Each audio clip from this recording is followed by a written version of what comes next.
Fala pessoas, eu sou o Kiko Souza, você está no canal do Distrito Racing. Aproveita e já se inscreve, dá o like no vídeo e curte nossos outros conteúdos, Spec Lap, os resumos dos eventos e os vários outros quadros que a gente tem aqui. Hoje eu vou mostrar para vocês um quadro chamado Papo de Box. Ele já está no nosso site, que é um conteúdo escrito, mas hoje a gente vai tornar esse conteúdo um vídeo. Você vai aprender sobre dinâmica automotiva, falando sobre pneus, geometria de suspensão, alívio de peso e vai tornar o seu carro cada vez mais rápido. Vem comigo, que essa matéria você vai ganhar muito.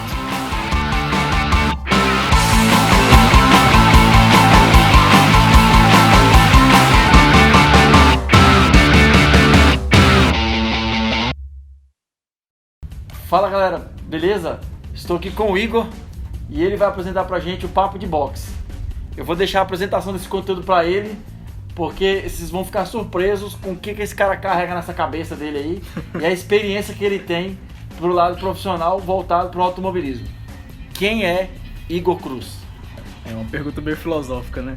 Bom, partindo assim bem do princípio, eu acho que eu compartilho aquela mesma história que todo entusiasta por carro tem, né? Não começou quando eu era adolescente, começou quando eu era bebê, pequeno. Comecei desenhando carro e eu sempre gostei de fazer as coisas bem feito. Então assim, quando eu comecei a desenhar carro, eu me achava muito ruim. E eu fui evoluindo naquilo, evoluindo, até que chegou uma hora que aquilo já não preenchia mais.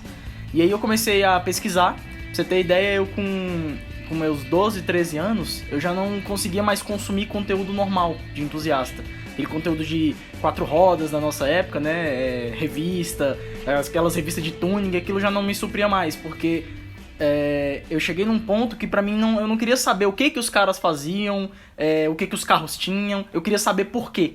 Por que aquilo era feito daquela forma, porque eu sempre fui muito fissurado nisso, do porquê das coisas. E aí eu comecei, com meus 14, 13 anos, eu comecei a ler livros de nível de engenharia, de faculdade. Então assim... Imagina o pai dele... Filho, compra uma revistinha pra você que ela tá com um book desse tamanho aqui sobre engenharia automotiva em alemão. E ele consumindo isso. E na época a internet, né, foi o boom da internet, então assim, você tinha muito acesso a muito conteúdo. E aí a partir do momento que você começa a mergulhar no negócio, você começa a pesquisar, você vai aprendendo mais, você vê que você sabe menos e você vai aprendendo cada vez mais. Então assim, desde muito pequeno eu sabia o que eu queria fazer, que eu queria mexer com carro, não sabia exatamente o que. Tanto é que na época que eu desenhava eu falava, eu vou fazer carro. Quando eu crescer eu vou fazer carro. E pra mim fazer carro era desenhar. Só que eu descobri depois que fazer carro não era o designer que fazia, era o engenheiro. E eu falei, então eu quero ser isso aí. E aí depois você, como todo entusiasta, né, o que empolga a gente não é só o carro em si, é a experiência que ele traz. Experiência pra mim, pelo menos com carro, é pista. E aí foi que eu decidi, eu quero trabalhar com motorsports, eu quero trabalhar com engenharia de competição. Massa. Quando é que foi que você descobriu essa transição de que eu quero fazer carros? Quando que foi essa transição? Quando que você descobriu assim, é isso? Eu digo na fase da sua vida, da idade. Quando que... Foi ali nessa época também, quando eu comecei a pesquisar mais essas coisas. Porque querendo ou não, você tá ali desenhando, eu tinha um portfólio com um monte de desenho de carro que eu criei. Só que aí você começa a pensar, beleza, como eu te falei, do porquê. Tá, eu vou fazer esse carro, mas como que eu vou fazer esse carro? E aí eu comecei a pensar nisso, beleza, o desenho do carro eu sei, mas e o resto? Qual motor que eu vou usar, como vai ser a suspensão? E aí nisso eu comecei a pesquisar esse tipo de coisa pra saber como é que funcionava. O motor ele já sabe o que ele vai fazer, AP, né? Lógico. Ele vai usar um APzão e vai virar, é honesto. Cara, falando desse negócio de motor, só pra vocês entenderem um pouquinho mais também de quem que eu sou. Meus amigos até me zoam muito por causa disso. Eu sou o cara que eu colocaria o AP em qualquer coisa, eu colocaria um K20 em qualquer coisa, e eu acho maravilhoso você colocar um motor Fiat num Volks, você colocar um motor... Pra mim, o carro tem que andar. Zero purismo. Eu também sou assim. Eu falo de AP, mas é brincadeira. Zero purismo, é isso aí? Pra mim é aquele. O carro pra mim, ele não tem que ser bonito, ele não tem que ser... usável, digamos, ele tem que ser rápido. Se é um carro de pista, ele tem que ser rápido. Não importa se vai ser com o motor daqueles Meril que tá ali atrás, ou se vai ser com um K20 com tudo que dá. Legal. Igor, onde é que você vê que o seu conteúdo vai ajudar ao canal do DR a produzir alguma informação eficiente para os nossos seguidores? Bom, igual eu falei pra você, eu gosto muito de saber o porquê das coisas, não só simplesmente por saber. A partir do momento que você entende o porquê que alguma coisa é feita daquela forma, você consegue pensar por si só. E querendo ou não, o carro é um negócio muito complexo. A gente tem diversos sistemas trabalhando em conjunto, eles têm que trabalhar numa harmonia absurda para aquilo ali dar certo. E se você não entende o porquê que você está fazendo aquilo, você melhora um lado, mas você piora o outro. Então tudo que eu vou falar aqui pro pessoal vai ser o porquê que as coisas são daquela forma, pro cara pensar com a cabeça dele o que ele vai fazer no carro dele. Então assim, eu nunca vou virar pra vocês aqui e falar, faz isso que dá certo, porque não dá. Às vezes eu posso falar um negócio que dá certo em 90% dos carros. Vai ter um cara lá no Acre, com um Gurgel, com alguma coisa totalmente diferente do que a gente já viu, e ele vai fazer e vai dar errado no carro dele. Então assim, o meu trabalho aqui que eu quero fazer com o pessoal é explicar pra eles o porquê que as coisas são daquela forma, pra eles entenderem porque que o engenheiro pensou daquela forma e conseguir melhorar aquilo dentro do contexto dele. Porque querendo ou não, o engenheiro, quando ele vai projetar um carro, ele tem que pensar em conforto, ele tem que pensar em dirigibilidade, ele tem que pensar na criança, no cachorro, na vovó e no imbecil que vai andar. Então... Primeiro ele apontou pra mim, vocês viram, né? Então assim, ele precisa trabalhar em N fatores. E a partir do momento que a gente tá falando de um carro de pista, a gente só tá pensando em um, que é andar rápido. Então... a gente vai ver o porquê das coisas e saber pra onde levar esse porquê pro carro andar rápido. E um conceito que eu acho que vai se enquadrar bem nesse conteúdo que você vai trazer pra gente é que destoar um pouco do conceito geral que a turma tem de que um carro forte é um carro rápido. Exato. 400 cavalos não vira tempo, só os 400 cavalos não vira tempo. Não mesmo. É muito diferente um carro rápido do que um carro forte. Isso a gente vai aprender também, né? O que eu costumo falar, um carro potente, um carro forte, ele é rápido em linha reta. E o resto? E nem sempre é rápido em linha reta, né? Ainda tem nem isso. sempre é rápido em linha reta. Uma vez eu conversando com o Igor nos nossos bastidores da vida, ele me mostrou, não sei se você vai lembrar desse assunto, ele me mostrou o resultado final de achar a precisão aerodinâmica em conjunto com a geometria para a eficiência de um determinado carro de Le Mans, né? Eu lembro. É mais fácil você ganhar na Mega Sena da virada, né? Aquele cálculo... Dos 1 para 53 milhões. Isso. É mais fácil você ganhar na Mega Sena da virada do que você achar o coeficiente perfeito pro seu carro para virar rápido. Não tem um papo assim? É porque assim, quando você pega todos os parâmetros que a gente pode ajustar num carro de pista, um carro... igual você falou, de Le Mans, que tem N parâmetros que você pode mexer, cambagem, pressão de amortecedor, que são 4 se você for pensar no mais simples, aerodinâmica, posição de asa dianteira, traseira, assoalho, não sei o que. Quando você junta tudo isso, todas as combinações possíveis, e assim, se a gente pensar só, por exemplo, mola, duro, médio, mole, pneu, cheio, médio e vazio. Se você pegar 3 parâmetros, 3 ajustes de cada um dos parâmetros que você pode ajustar nesse carro, você termina com mais de 2 trilhões de combinações possíveis. Agora tenta achar a correta, sem saber nada. É a mesma coisa não, né? Muito pior do que você tentar ganhar na Mega Sena. Porque se você tenta ganhar na Mega Sena, você tem uma chance de 1 para 53 milhões. Se você tenta acertar um carro com todos esses ajustes, é 1 para 2 trilhões. Tenta acertar. Isso não é pra vocês desistirem não, tá, gente?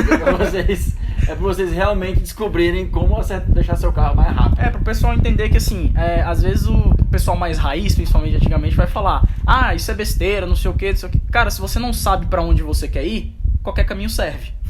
Então, a primeira coisa que você precisa saber é o que eu quero fazer e como que eu vou fazer pra chegar lá. E quando você tá falando do carro, que igual eu falei, cara, é um sistema muito complexo, com um monte de ajustes, você pode fazer N coisas, como que você vai acertar se você não sabe nem por onde começar e pra onde você quer ir? Então, assim, eu acho que o que o pessoal tem que ter muito na cabeça é isso. Eu quero um carro rápido? Sim, carro rápido não é só um carro forte. Tem N coisas que eu posso fazer. Um dos meus desafios que vocês ainda vão ver rodando por aí é ter um carro de 200 cavalos que ande mais do que qualquer carro no track day. Legal. É só isso que eu quero. Agora, Igor, você falou sobre o que a gente vai incrementar aqui no nosso papo de box, mas eu queria que a turma que soubesse e por que você tem todo esse conteúdo e onde você trabalha hoje. Certo. Que aqui é onde a gente mostra por que a gente está colocando esse cara nessa posição e endeusando do jeito que ele tá. Onde é que você trabalha hoje, o que você faz hoje? Bom, hoje eu sou engenheiro de corrida, né? A gente chama... Tem 2 tipos de engenheiro numa equipe de corrida. Você tem o engenheiro de performance, que seria, por exemplo, vamos pegar a Fórmula 1 como exemplo. O engenheiro de performance é o cara que cuida dos 2 carros, teoricamente. Porque vamos pegar Ferrari, Vettel e Leclerc. Eles têm uma equipe praticamente uma para cada um. Só que você não quer ver uma Ferrari andando no início do grid e a outra lá atrás. A equipe quer os 2 carros andando na frente. Então tem um cara que fica ali por trás, responsável por fazer esses 2 carros andarem mais ou menos a mesma coisa. E tem um engenheiro que é só do Vettel, um engenheiro que é só do Leclerc. Os 2 carros andarem a mais ou menos a mesma coisa. A mais ou menos a mesma coisa.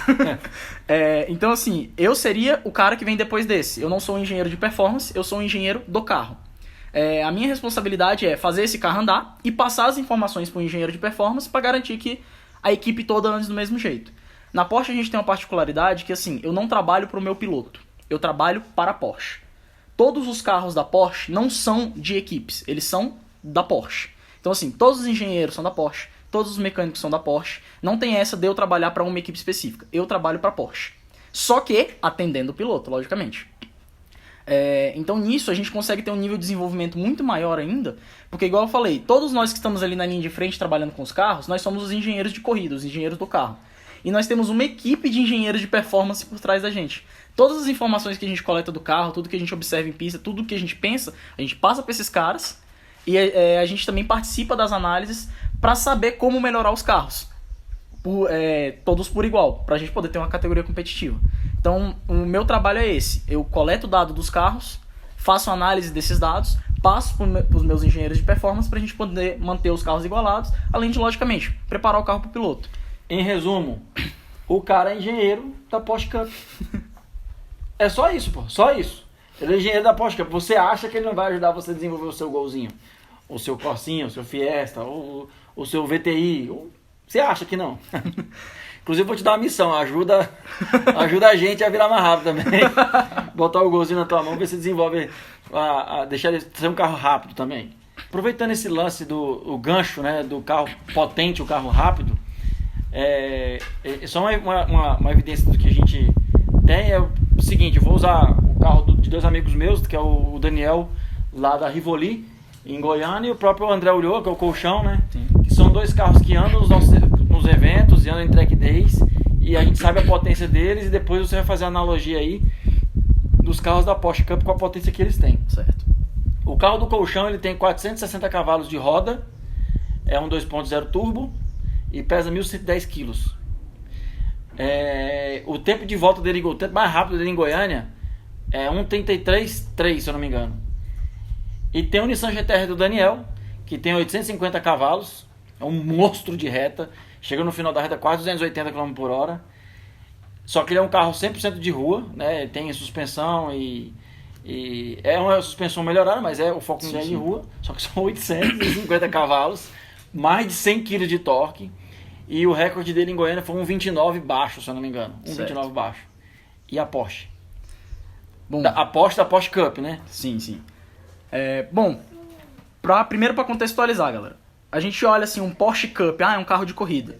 O que é um Porsche Cup? Ele é um 911 que iria pra rua normalmente. Os caras tiram ele da linha de produção, engaiolam e a suspensão é um pouco diferente.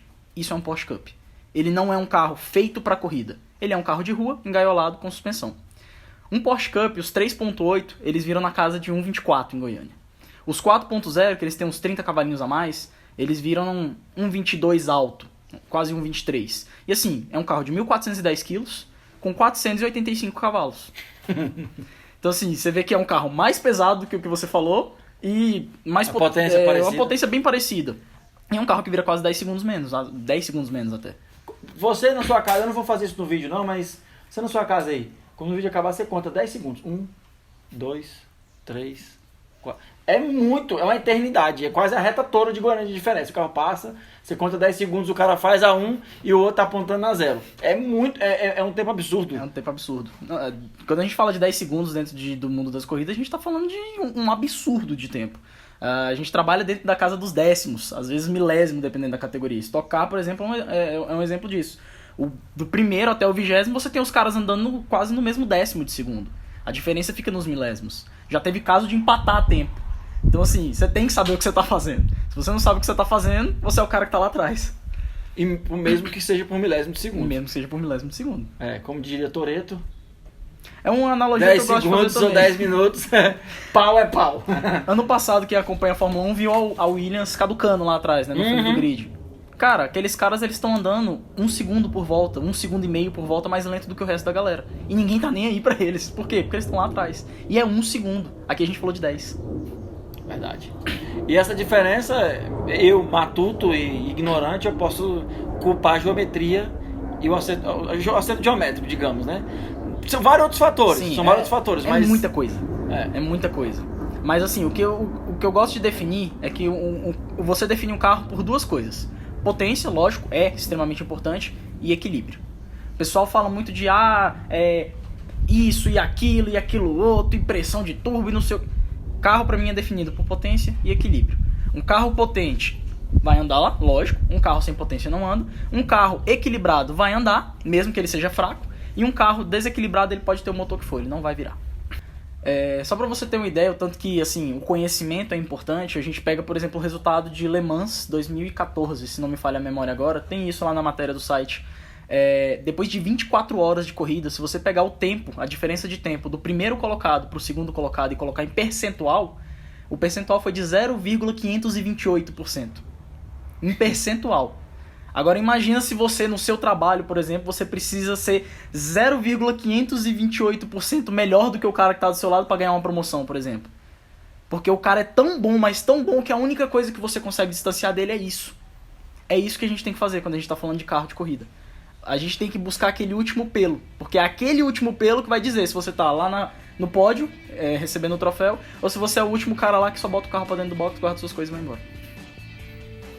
Galera, esse é o conteúdo do Papo de Box. Vocês vão aprender muito com esse camarada e pode ter certeza que cada episódio vocês vão ter motivos para dar uma fuçada a mais no seu carro, ver qualidade de pneu, ver qualidade de suspensão, mola, até as buchas, né, vão fazer alguma diferença. É isso aí, se liga no nosso canal, se inscreve, compartilha esse vídeo, já deixa o sininho ali marcado para toda vez que tiver um vídeo do DR você tá ligado no nosso conteúdo. E não perca o próximo episódio do Papo de Box.